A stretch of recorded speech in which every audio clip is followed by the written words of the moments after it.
보셨죠? 네, 여러분들의 얼굴 표정에서 하나님의 그런 은혜가 나타나는 것 같아요. 저는 얼마 전에 우연히 EBS 프로그램을 보다가 조류 충돌 방지 대원의 일과를 보았습니다. 그분들을 하는 일은요, 항공기가 착륙하거나 이륙할 때 새들이 항공기에 접근하지 못하도록 그들을 쫓아내거나 방향을 바꿔주고, 또 고라니나 고양이들이 활주로에 접근하지 못하도록 하는 그런 일들입니다. 근데 그분들은 항상 총을 소지하고 다녀요. 그래서 새들이 막 이렇게 새를 잡는 게 아니라 새의 방향을 바꿔주는 거예요.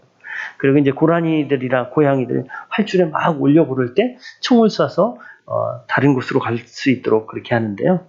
그들에게 총이 없다면 그들은 일을 할 수가 없습니다. 전쟁터에 나가 있는 군인도 총이 없다면 싸울 수 없습니다. 그들에게 총은 국가와 국민을 지키는 도구이고 국민의 안전을 지키는 도구예요.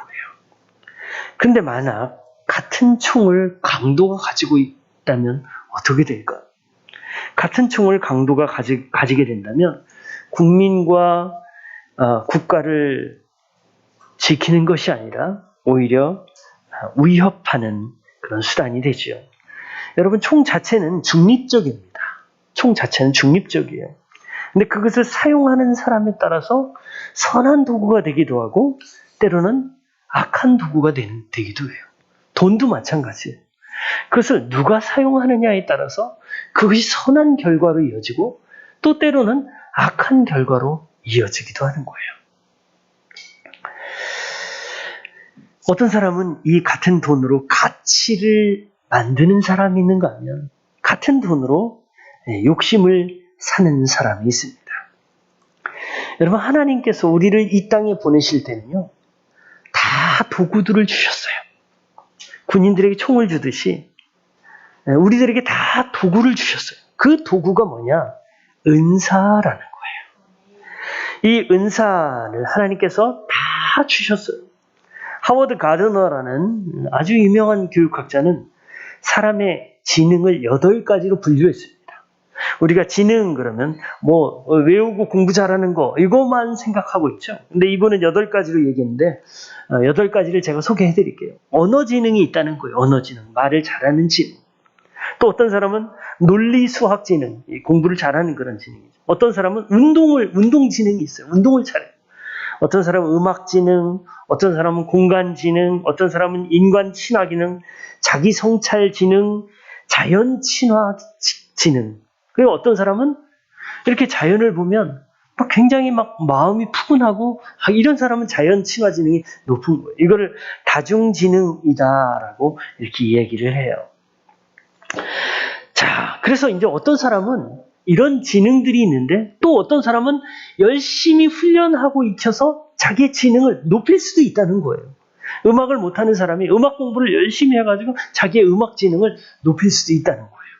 체육 지능이 약한 사람은 열심히 체육해가지고 체육 지능을 높일 수가 있는 거예요. 자, 그런데 어떤 사람은 하나님이 주신 이 은사, 또 자기가 개발한 이 은사를 가지고 국가와 국민을 지키는 그런 사람들이 있는가 하면, 다른 사람들을 돕는 사람들이 있는가 하면, 어떤 사람은 하나님이 주신 그 지능을 가지고 자기의 탐욕을 위해 사는 사람들이 있습니다. 그리고 다른 사람들을 괴롭히는 사람들이 있어요. 이번에 우리가 언론에서 매일 터지는 그런 사건들 보면 여기 무슨 대장동 무슨 해가지고 무슨 사건들 보면 굉장히 똑똑하고 정말 괜찮은 사람들, 우리 국가와 국민을 위해서 정말 그들의 은사가 정말 마음껏 쓰여질 때 얼마나 아름다울 수 있습니까? 그러나 그것을 다 자기의 탐욕을 위해서 사용하는 모습들을 보면서 너무나 안타깝죠. 오늘 본문에는요, 우리 은사와 재능을 어떻게 가장 아름답게 사용할 수 있을까? 어떻게 멋지게 사용할 수 있을까? 그렇게 사용한 사람들의 이름이 나와요. 저는 오늘 본문을 통해서 우리의 은사와 재능이 언제나 가장 아름답고 가치 있게 사용되기를 소망하는 마음으로 말씀을 함께 나누고자 합니다. 어떤 시골 마을에 오토바이가 딱 한 대가 있었어요. 근데 이 오토바이는 빌려주는 오토바이예요. 그 동네 사람들이 아주 오지기 때문에 무슨 일이 생길 때마다 이 사람에게 와서 오토바이를 빌려가요. 근데 이 오토바이의 주인의 가장 친한 친구의 어머니가 그날 밤에 돌아가셨어요. 그 소식이 삽시간에 이제 마을에 퍼졌습니다. 그런데 이 오토바이, 자기의 친한 친구예요. 친한 친구의 어머니가 돌아가신 거예요. 이 오토바이 주인은 어떻게 해야 될까요? 그 순간에. 만약에 여러분이 오토바이 주인이라면 어떻게 하시겠습니까? 한번 손을 들어서 표시를 한번 해주시겠습니다. 자, 1번, 쌩깐다. 예, 손 들어주세요. 네, 아무도 없으시네요. 자, 2번, 친구가 빌려달라고 할 때 빌려준다. 네, 제가 기다리니까 꽤 많은 분들이 손을 드셨습니다. 3번이 있습니다. 3번, 친구가 오기 전에 갖다 준다. 예, 끝까지 기다리신 분은 우리 배은주 목사님이시네요. 네, 가장 친한 친구가 있다면, 사랑하는 친구라면 친구가 빌려달라고 하기 전에 먼저 갖다 주려고 하는 그런 마음이 있겠죠. 자, 하나님께서 여러분들의 은사를 사용하시고자 하셨을 때, 내가 네 은사를 좀 사용해야 되겠다. 그러면 하나님이 요청하실 때, 예, 제가 드리겠습니다 하는 것과 하나님이 이것을 나에게 요청하시겠지? 라고 하는 것과는 다른 거예요. 오늘 어떤 사람들이 하나님께 자기 은사를 드렸는지 한번 볼까요? 21절, 그 앞에 우리 읽지는 않았지만 35장 21절로 한번 다 같이 읽어볼까요? 시작.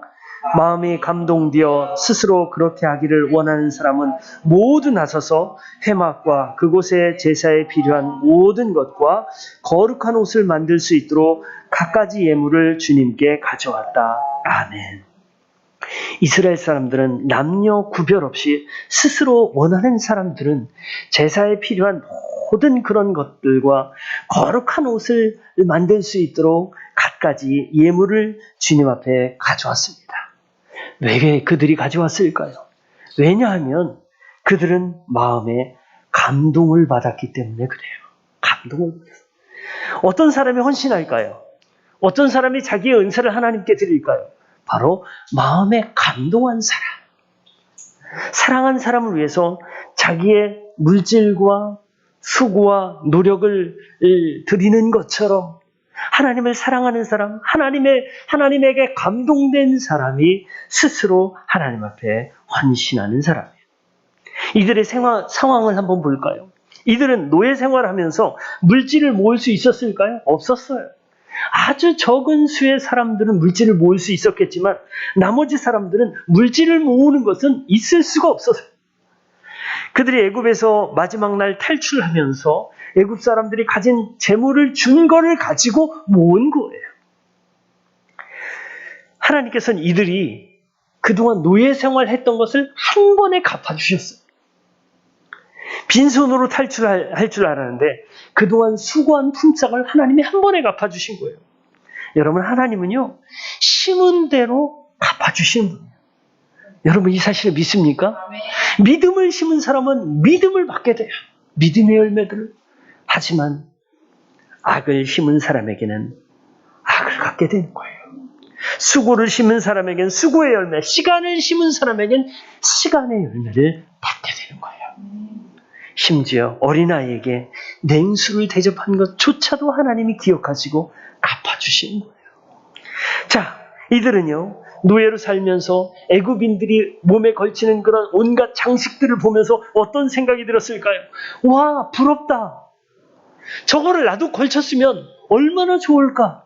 내가 애굽인이었다면 나도 저들처럼 손에 반지를 끼고 목걸이를 걸고 옷에 멋진 그런 장식들을 가지고 할 수 있지 않을까라고 생각을 했을 거예요. 그런데 그들이 그렇게 부러워하던 장식들을 탈출하면서 갖게 된 거예요. 여러분, 간절히 기다렸다가 그것을 가졌을 때 마음은 어떨까요? 얼마나 소중하겠어요. 그죠? 이걸 정말 맨날 장막 밑에 감춰놓고 자기만 혼자 몰래 보고 그랬을 거예요. 얼마나 갖고 싶었던 그런 보물들인데. 그런데 그들이요, 너무 아까운 그런 보물들인데 그들이 하나님의 성막 짓는 일에 감동이 되어서 그 보물들을 가져오는 거예요. 어떻게 그들은 감동할 수 있었을까요? 모세가 하나님의 말씀을 전할 때 어떻게 그들은 감동할 수 있었을까요? 세 가지 이유가 있는데요. 그들이 세 가지에 집중했기 때문에 그들은 감동했어요. 첫째는 하나님께 집중했어요. 하나님께 집중. 두 번째는요, 하나님의 말씀인 율법에 집중했어요. 모세가 하나님의 율법을 말할 때 거기에 집중했어요. 그리고 세 번째는 자기들의 할 일에 집중했습니다. 하나님께 집중하고 하나님의 말씀에 집중하고 내가 해야 될 일이 무엇인가에 집중하니까 감동이 된 거예요. 그래서 그들이 하나님 앞에 기쁨으로 헌신하게 됩니다. 여러분, 말씀에 집중하고 하나님께 집중하면 어떤 일들이 일어나는지 아십니까? 우리 마음이 변화해요. 삶의 방향이 달라집니다. 그리고 삶의 태도도 달라지게 되어 있어요. 초대교회 공동체가 그랬습니다. 당시 로마의 압제를 받으면서 세리들은 세금을 풍미하면서 자기들의 이속을 차렸고, 율법주의자들은 백성들을 압박하면서 율법을 지켜라 라고 하면서 사람들의 어깨에 커다란 멍에를 얹어놓았어요. 그때 예수님의 복음을 듣게 돼요. 그들이 예수님을 믿으면, 죄를 회개하고 예수님을 믿으면 구원받습니다. 영원한 생명을 얻게 됩니다. 하나님의 나라를 얻게 됩니다. 라는 하나님의 말씀을 그들이 받게 돼요. 그리고 그들이 변화하게 됩니다. 그들이 복음이 마음속에 임하니까 예수님을 제대로 바라보게 된 거예요. 그리고 삶이 달라지고 자신에게 집중했던 삶이 이제 이웃들에게로 가게 되는 거예요. 그래서 바나바는 이웃을 구제하기 위해서 자기의 전 재산을 다 드리고 자기는 선교사로 가게 됩니다. 그 바나바가 나중에 바울을 픽업해서 동역하게 되는 거예요.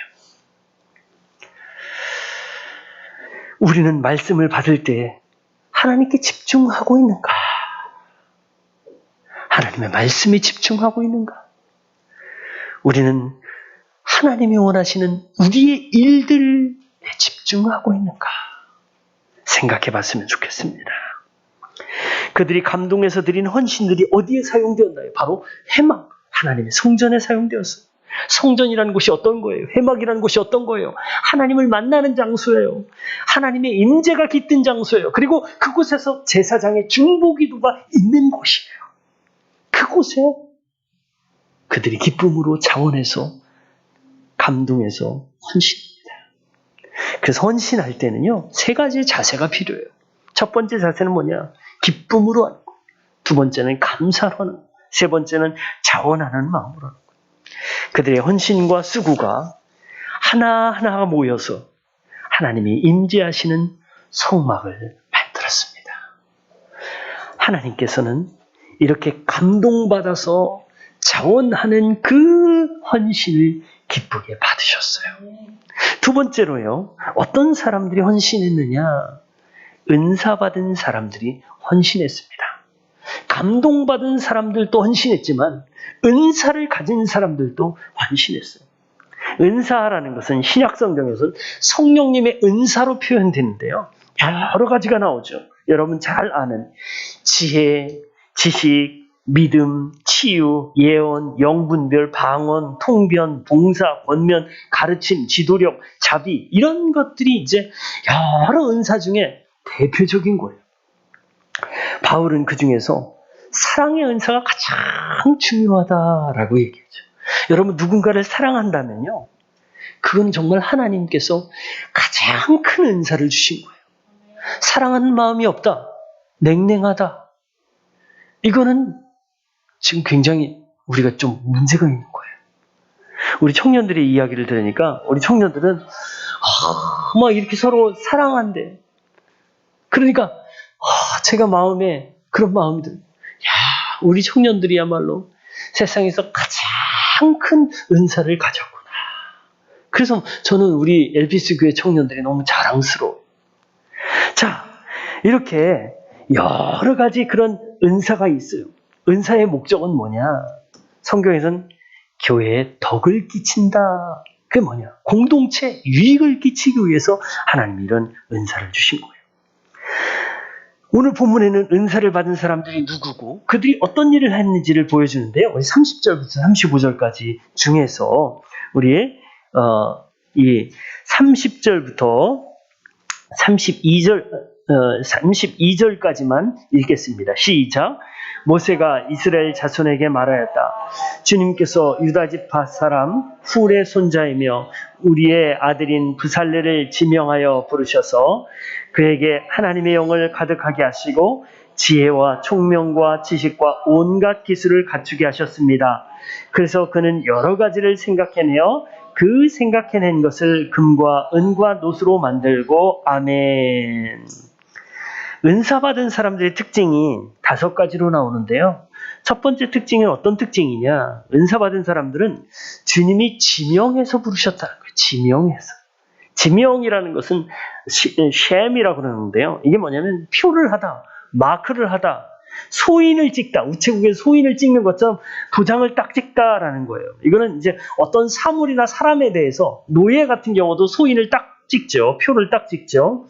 그것처럼 어떤 사물이나 사람을 구별시켜주는 거예요. 이거는 내 겁니다라는 그런 외적인 표시예요.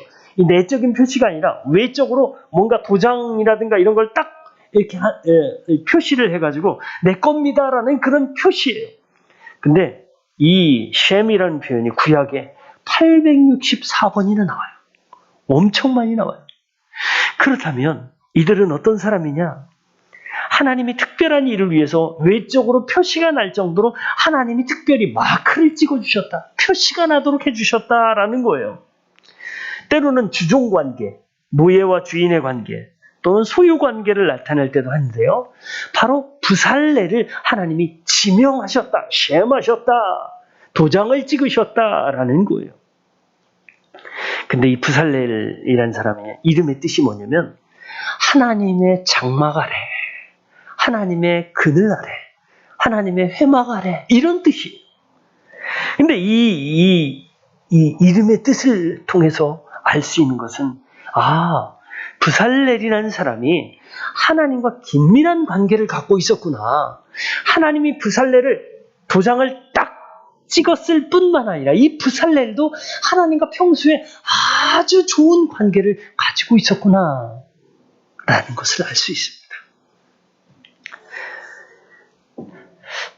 저는 이 부살렐을 보면서 우리 LPC 교회를 한번 봤어요. 우리 LPC 교회를 보니까 우리 교회에 부살렐이 참 많아요. 우리 교회 여러분들이 다 LPC 교회의 부살렐이에요. 우리 장로님 아침에 일찍 오셔서 주보를 일일이 다 접으셔요. 기도하면서 접으시고 주님 오늘 이 주보를 받는 사람들이 성령 충만케 하소서. 우리 장로님 그렇게 기도하시면서 주보를 접으시고 그리고 오시면 성도님들 오실 때마다 기도하는 마음으로 하시는 거예요. 우리 권사님 오셔서 이 의자를 다 닦으면서 또 기도하시면서 주님 이 자리에 앉는 사람들이 성령 충만케 하옵소서. 뿐만 아니라 우리 찬양단, 우리 악기팀, 또 이 모양 저 모양으로 섬기는 여러분들이 다 우리 LPC 교회 부살렐이에요. 우리 교회 지난주에 예배 끝나고 나서 우리 유아실에 이제 성도님들이 많아지면 또 유아실도 들어가야 되니까 유아실 스피커가 안 나옵니다. 유아실 스피커 안 나오는데 우리 김진수 사님이 석원이 되고 막 이리 뛰고 저리 뛰고 하셔가지고 거의 한 4시인가 5시인가 그때 돼서 끝났어요. 왜냐면 그 선을 저기부터 여기까지 연결시켜야 되는데 저 뒤로 해가지고 저 학원으로 나가서 이렇게 해야 하고 그렇게 하려고 그랬는데 너무 극적으로 여기에 호흡이 빠진 게 생각이 난 거예요. 그래가지고 지난주에 집사님이 올라가가지고 저 뒤에 그거 다 이제 뜯어가지고 저 그 위에 그걸 뜯어가지고 그 위에 있는 선들 다 빼가지고 그걸 연결해가지고 이쪽으로 해가지고 다 연결해가지고 지금은 유아실에 제 목소리가 너무 잘 나와요. 아침에 찬양 들어보니까 찬양 소리가 엄청 크게 나오더라고요. 이런 섬김들이 있는 거예요. 여러분들이 그런 부살렐이 되어서 이렇게 섬기셨기 때문에 우리 교회가 이렇게 되는 거예요. 우리 찬양팀을 한번 볼까요? 우리 찬양팀, 우리 반주하면서 찬양 인도하는 우리 현진이를 비롯해서 우리 여기 앞에 있는 찬양 함께 부르면서 같이 동역하고 이렇게 하는 이런 우리 부살렐들을 한번 보세요. 얼마나 멋지고 아름답습니까? 세상에는요, 비슷한 은사를 가진 사람들이 많이 있어요. 비슷한 은사를 가진 사람들이 많이 있죠. 하지만 LPC 교회의 부살렐은 바로 여러분들이 세상에 피아노 잘 치는 사람들도 드럼 잘 치는 사람들 얼마나 많이 있겠어요. 그러나 그분들이 아무리 잘 치고 그렇게 한들 그분들은 우리 교회의 부살렐들이 아니에요.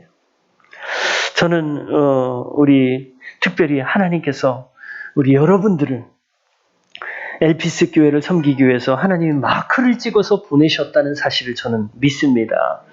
자, 두 번째 특징은 이들은 하나님의 영으로 가득하게 하셨다는 거예요. 부살렐의 지혜와 총명과 지식이 어디에서 비롯됐느냐? 바로 하나님의 지혜로 하나님의 영으로 충만케 되어서 그렇다는 거예요. 잠언에 보면 하나님을 경외하는 것이 모든 지식의 근본이다. 그래서 유대인들의 성공 비결은 어디에 있느냐? 4차원 영재교육에 있다는 거예요. 4차원 영재교육이 뭐냐? 유대인들은 1차원부터 시작하지 않아요. 4차원부터 시작하는데 그 4차원이 뭐냐? 하나님을 경외하는 거예요. 3차원이 슈르드라고 해서 분별하는 교육, 2차원이 토론과 하브루타하는 교육, 1차원이 이제 국어, 영어, 수학이에요. 근데 우리는 거꾸로 하고 있죠. 하나님 섬기는 거, 예배하는 건 그냥 대충 해도 돼. 공부만 잘하면 돼. 이렇게 이야기하고 있잖아요. 이건 반대로 된 거예요. 하나님을 제대로 예배하지 않고 하나님을 제대로 경외하지 않는다면요, 그 사람은 소망이 없어요. 예전에, 지금은 이제 목사님이 되셨는데 예전에 원종수 권사님이란 분이 있었어요. 그 아주 한국에서 유명한, 대전에서 고등학교를 다니는데 이분이 고등학교를 다닐 때 메시지를 들었어요. 어떤 메시지를 들었냐? 모든 지혜의 근원은 하나님이시다. 그래서 공부를 할 때 성경을 읽고 기도하고 성경 한 장 읽고 기도하고 그리고 공부하라라는 목사님의 이야기를 들었어요. 그래서 그분이 그때부터 실천했어요. 그 마을에 감동받아가지고, 그래, 내가 무슨 일을 하든지 공부를 할 때 성경을 한 장 읽고 기도하고 공부하자. 그분이 그걸 실천했어요. 꾸준히 실천했는데 놀라운 변화가 일어났어요. 어떤 변화가 일어났냐면, 시험을 보는데 이게 뭐지? 이게 뭐지? 라고 하는데 하나님께서 그 순간에 자기가 공부했던 몇 페이지에 몇째 줄이 나오는, 이게 자기 머릿속에서 페이지가 막 가더니 나오는 거예요. 이게 놀라운 체험을 한 거예요. 우와, 너무 신기하다. 그러니까 이분이 한번 체험하니까 어떻겠어요? 더 하게 되겠죠.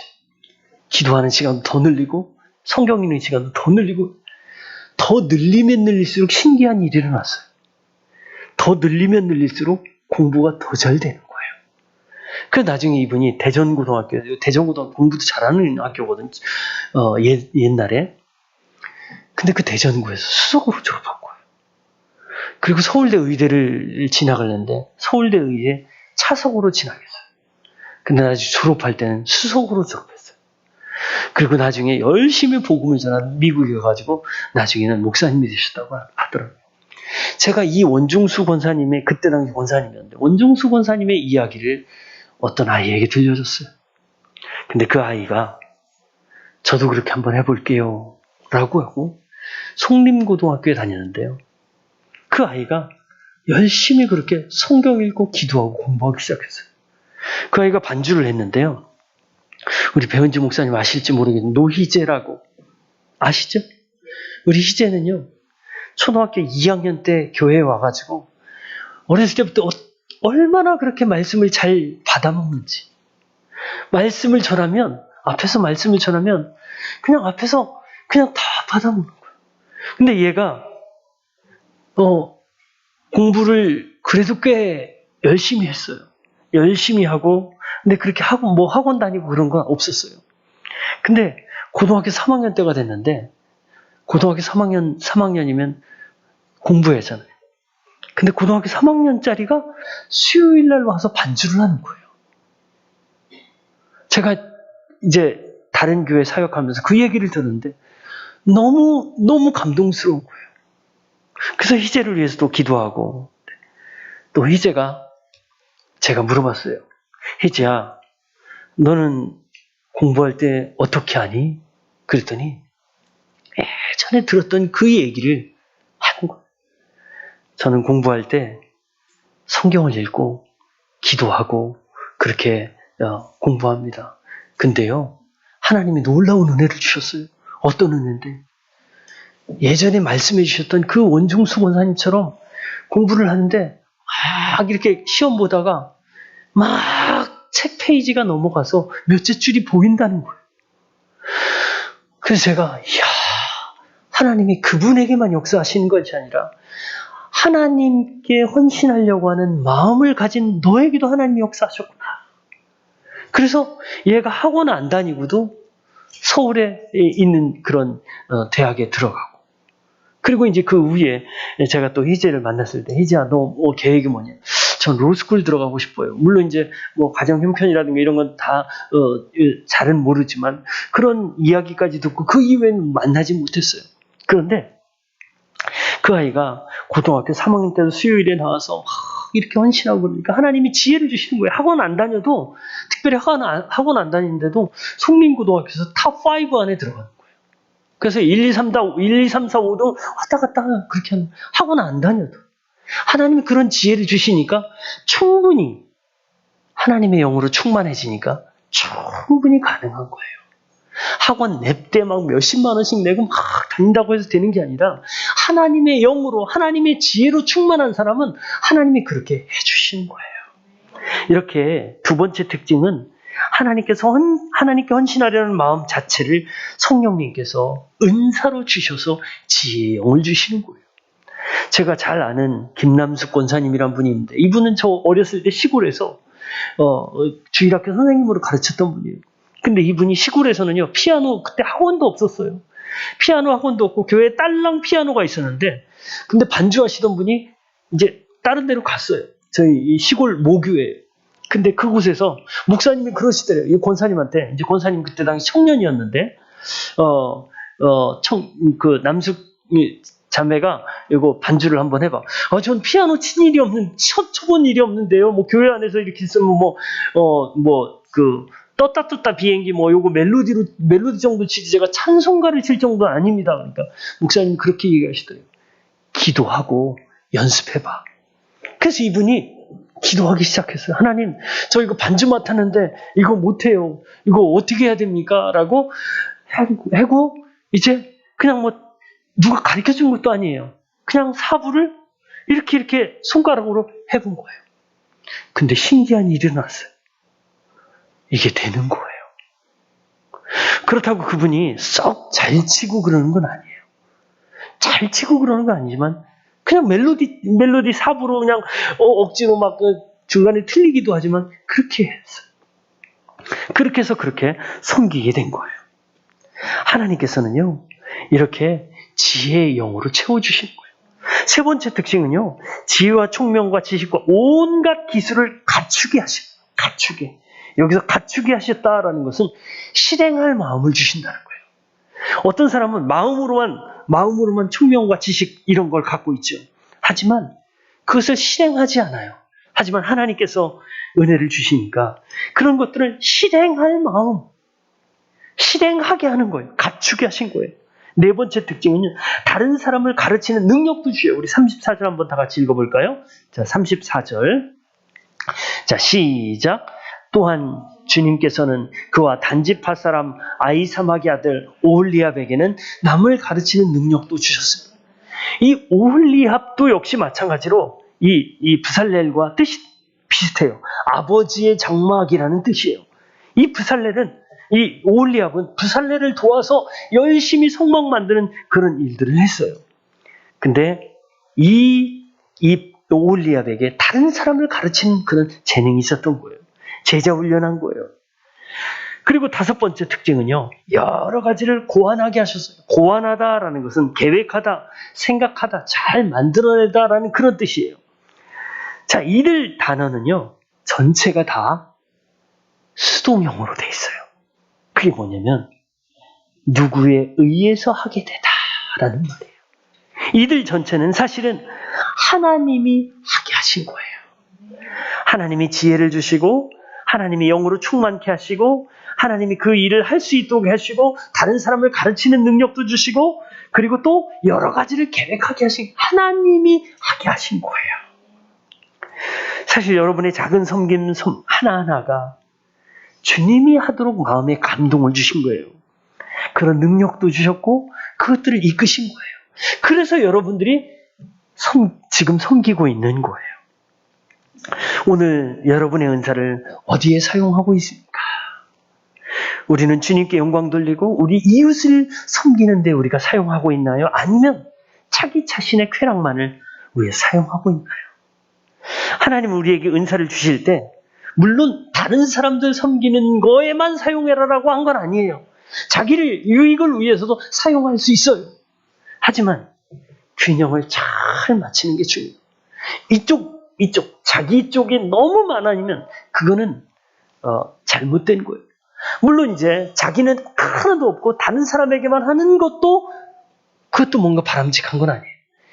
자기에게도 유익이 되지만 하나님께 영광 돌리고 다른 사람에게도 유익을 돌릴 수 있는 그런 은사여야 합니다. 엘피스 성도 여러분, 부살렐과 오홀리압은 성전 건축을 위해서 준비된 자들이었습니다. 모세의 부름을 하나님의 음성으로 듣고 성막을 위한 그런 헌신자가 되었습니다. 하나님은 모든 사람에게 은사와 달란트를 주셨어요. 그런데 그것을 주님을 위해서 사용하는, 가치 있게 사용하는 그런 사람이 있는가 하면 어떤 사람은 자신의 쾌락과 이익을 위해서 사용하는 사람이 있습니다. 하나님은 여러분을 엘피스 교회의 부살렐과 오홀리압으로 부르셨습니다. 주님의 성전을 세우는 일은 건물을 짓는 일이 아니에요. 잃어버린 영혼을 구원하는 일, 잃어버린 가족을 구원하는 일, 자녀들을 구원하고 그들이 자신의 은사로 하나님을 섬기도록 하는 것이 바로 성막을 짓는 일입니다. 하나님의 부르심에는 후회가 없습니다. 우리 엘피스 교회의 부살렐이요, 우리 엘피스 교회의 오홀리압이요, 이제 여러분들 손에 주님이 주신 은사로 여러분들이 영혼을 구원하고 제자 삼는 진짜 성막 만드는 일에 헌신하기를 소망합니다. 이 시간 우리 함께 기도했으면 좋겠는데요. 이 시간 하나님께서 우리를 부살렐과 오홀리압으로 부르셨는데 우리가 하나님께 집중하게 하시고 우리가 은사로 감동받아서 주님과 공동체를 섬기는 저희를 되게 하옵소서라고 우리 함께 합심해서 기도하겠습니다. 하나님 아버지, 은혜를